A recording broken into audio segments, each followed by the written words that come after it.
Fala meu amigo, fala meu irmão, seja muito bem-vindo aqui a esse canal e hoje a gente vai falar de Impulso e Responsa. Meu nome é Pedro Cabral, eu sou membro do Ministério de Louvor da 8ª Igreja Presbiteriana de Belo Horizonte. Se você estiver procurando uma igreja bíblica séria que busca servir a Deus com integridade, você achou. Eu vou deixar o link do canal do YouTube da igreja aqui na descrição desse vídeo. E se você não estiver procurando, saiba que Jesus Cristo pagou o preço na cruz para poder comprar a sua liberdade. O preço pelo seu pecado, Ele pagou, para que hoje a gente pudesse ter reconciliação e amizade com Deus. Por isso, entregue sua vida a Jesus Cristo, Ele é o único que pode te salvar. Mas hoje a gente está aqui para poder falar sobre Impulso e Responsa. Esse assunto, que tem sido tão falado, tão utilizado, pelos melhores guitarristas aí, nos melhores equipamentos, hoje em dia já utilizam Impulso e Responsa. E eu queria falar um pouco daquilo que eu sei, de como eu já utilizei, sobre o que é, como que eu faço para usar, onde que eu coloco, enfim, compartilhar aquilo que eu sei do Impulso e Responsa. Esse vídeo provavelmente vai ficar um pouco grande, porque eu vou abordar vários aspectos dele, Então, se você estiver interessado em alguma área específica, Impulso e Responsa para guitarra, para violão, o que é o Impulso e Responsa, o tempo em que eu vou estar falando sobre cada coisa e mostrando, tá na descrição desse vídeo. Na descrição desse vídeo também você encontra uma pasta do Google Drive, onde eu disponibilizei os meus Impulso e Responsa favoritos. Você pode pegar, pode baixar tranquilo, não é nada assim que eu comprei, são tudo coisa gratuita e que eu fui pegando na internet e separando os meus favoritos entre os gratuitos. Tem muita coisa boa na internet, mas também tem muita coisa ruim. Então os que eu mais gostei, estou deixando uma amostra aí, num link na descrição que você pode entrar e baixar. Então vamos falar aqui sobre o que é esse Impulso e Responsa. Vamos pensar num gabinete de guitarra. O gabinete da guitarra, a caixa, o que ela faz? Ela pega uma corrente que foi amplificada na seção do amplificador e ele vai transformar essa corrente em áudio. E nessa transformação, o alto-falante, o sistema ali, alto-falante, caixa, ele não transforma na mesma potência, no mesmo volume, todas as frequências. Em algumas frequências ele vai ter um volume mais alto, e outras frequências vai ter um volume mais baixo. E é justamente essa característica dele por frequência que dá a diferença de timbre de um gabinete para o outro. Existem outros fatores, como a distorção dos falantes, mas isso são outros detalhes. A principal diferença no timbre de gabinetes é como ele responde a cada frequência. Se a gente for pensar no microfone, é a mesma coisa. Por que um microfone tem um timbre diferente de outro microfone? Porque ele consegue captar algumas frequências num volume maior do que outras. Outras frequências ele não é tão bom para poder captar. Isso vai gerar então uma curva de equalização daquele microfone. Então quando você tem um gabinete e um microfone, esse conjunto, nada mais é do que uma curva de equalização. E é justamente isso que o Impulso e Responsa é. O Impulso e Responsa é uma curva de equalização extremamente precisa. Ele vai ter como se fossem infinitas bandas para poder simular exatamente qual é a curva de equalização daquele conjunto, caixa mais microfone. Ele é utilizado também, por exemplo, em violões. Eu utilizo bastante em violões no Ministério de Louvor. E como é que isso é feito, Alguém vai lá, vai gravar o violão em linha e microfonado. E aí no computador existe um programa que vai conseguir analisar esses dois sinais, o em linha e o microfonado, e descobrir qual que é a diferença de equalização deles. Vai fazer um ajuste muito fino e vai te dar então uma curva de equalização, um Impulso e Responsa. Dessa forma, quando você tocar no seu violão em linha, o resultado que você vai ouvir em termos de timbre, em termos de equalização, vai ser um timbre muito, muito similar àquele que foi microfonado. Isso é basicamente o Impulso e Responsa, então. Uma curva de equalização. Uma curva de equalização muito fina, muito ajustada. E aqui para poder exemplificar visualmente isso que eu estou falando, eu peguei esse software da Nux, esse primeiro aqui é de um Fender Bassman. E aí a gente pode ver assim, nessa curva de equalização, que vai desde 20 Hz até 20.000 Hz, a gente vê que ele tem um calombo aqui bem importante na região de graves e médio graves, que dá aquele som preenchido, cheio da Fender, Os médios eles são um pouco recuados, e aí a gente vai ter de novo aí um aumento nos agudos. E a gente percebe aqui que depois de 10K existe uma redução muito brusca aqui na equalização, É justamente essa redução aqui que faz com que a simulação de gabinete tire aquela chiadeira desagradável de quando a gente não utiliza nenhuma simulação de gabinete. Peguei aqui também um de um Vox que eu uso. A gente pode ver que nesse Vox aí tá muito mais presente, né, os médios, né? O Vox ele tem aquele som um pouco mais nasal e cristalino, né? Tem um pico ali nos agudos também que é importante. E o recaimento nos agudos que a gente vê aqui, né? Depois acima do 10K. Esse outro aqui que eu peguei também é de um Celestion V30. E que é um falante assim, mais utilizado em gêneros de rock mais modernos, né? A galera do metal curte bastante o V30 e a gente pode ver que ele é bem escopado, né? Ele tem os médios mais para baixo, ele tem um pico nos graves e outro pico nos agudos. Por isso que a galera do metal gosta de bastante utilizar, né? Que a pessoa gosta de um som mais em formato de V, igual a gente fala, né? Eu queria pegar também um aqui de violão, porque eu uso para violão também, né? Esse espectro que eu peguei aí é de um Martin HD28. E aí ele é bem assim, cheio dessas curvinhas assim, parecendo um detector de mentira, né? Justamente por causa das ressonâncias específicas da madeira da guitarra, né? O captador piezo ele não capta muito bem essas ressonâncias, né? E aí tá justamente demonstrando, né, essas ressonâncias ao longo de todo o espectro. É isso que dá assim, essa característica mais amadeirada por impulso-response quando a gente utiliza com o violão, né? São essas séries de ressonâncias. E aí você pode se perguntar, beleza, mas como é que eu faço para poder utilizar esse impulso-response na prática? Bom, existem algumas situações diferentes que você pode utilizar. A primeira delas é no seu computador. Se você utiliza o seu computador para gravação dentro da sua DAW, você vai conseguir utilizar o Impulse Response com um plugin gratuito que chama Pulse. Eu vou deixar também o link aqui na descrição onde você consegue baixar esse plugin. Esse plugin vai fazer você conseguir carregar dentro do seu projeto, dentro da sua DAW, o impulso que você quiser. Se você estiver querendo usar ele ao vivo, seja num violão, seja como simulação de gabinete de guitarra, você vai precisar de um pedal ou de uma pedaleira que carregue impulso response. E aí hoje em dia muitas pedaleiras usam isso, né? Todas mais novas elas usam. Se for o seu caso, se você utilizar a pedaleira e tiver uma pedaleira dessas mais nova, você está basicamente resolvido, você só precisa dos arquivos de impulso response. Caso você não tenha, se você utiliza pedal analógico, se a sua pedaleira não tem esse recurso ainda, porque ela talvez seja um pouco mais antiga, você precisa de ter um pedal que carrega impulso response. E aí você tem pedais americanos que são assim, muito, muito caros, né? Você tem o Torpedo, você tem um pedal da Engel também que carrega impulso responses.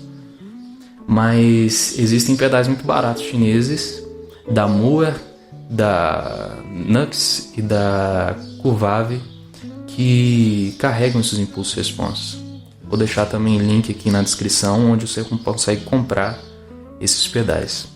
Eu tenho o pedal da Nux, que eu uso para carregar os meus impulsos de guitarra e tocar com a guitarra, e o da Curvave, o Curvave Cube Baby, que eu uso para poder tocar com o violão, porque ele já vem com delay, reverb, eu acho que fica algo mais completo ali para utilizar só com violão. Beleza, mas aí agora já deu de falação, né? Vamos ouvir o timbre, que é o mais importante no caso, né?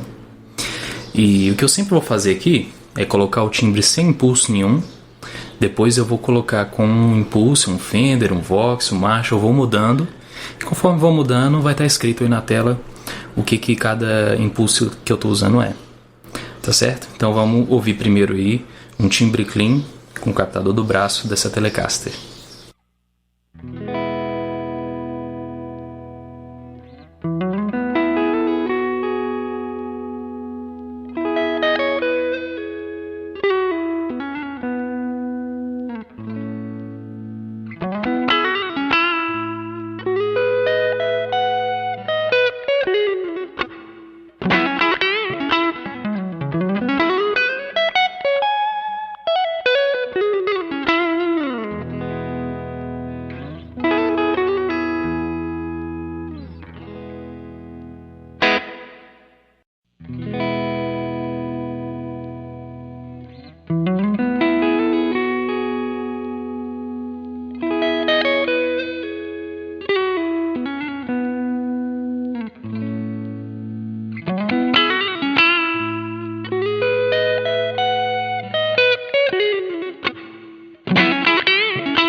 Agora eu vou colocar um timbre com um overdrive, um crunch.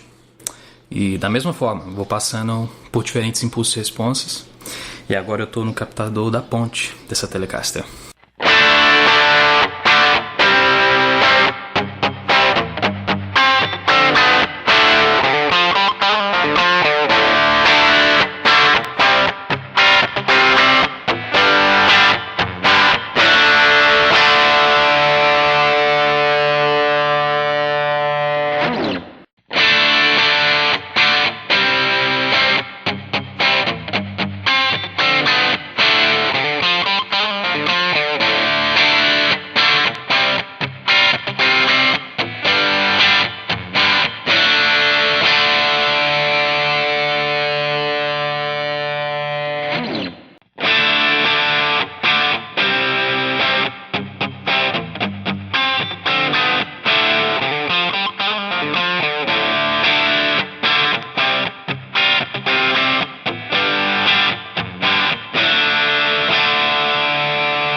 E agora, um timbre com mais distorção. Vou tocar novamente no captador da ponte e variando os impulsos e responses.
E agora, para poder finalizar aqui, eu vou pegar o violão. Meu violão tem captação piezo e eu vou estar simulando o timbre de alguns violões diferentes com impulsos e responses, né?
Então é isso aí, pessoal. Espero que esse vídeo tenha abençoado sua vida de alguma forma, que esses impulsos respostas que eu tô deixando aí possam ser úteis para você.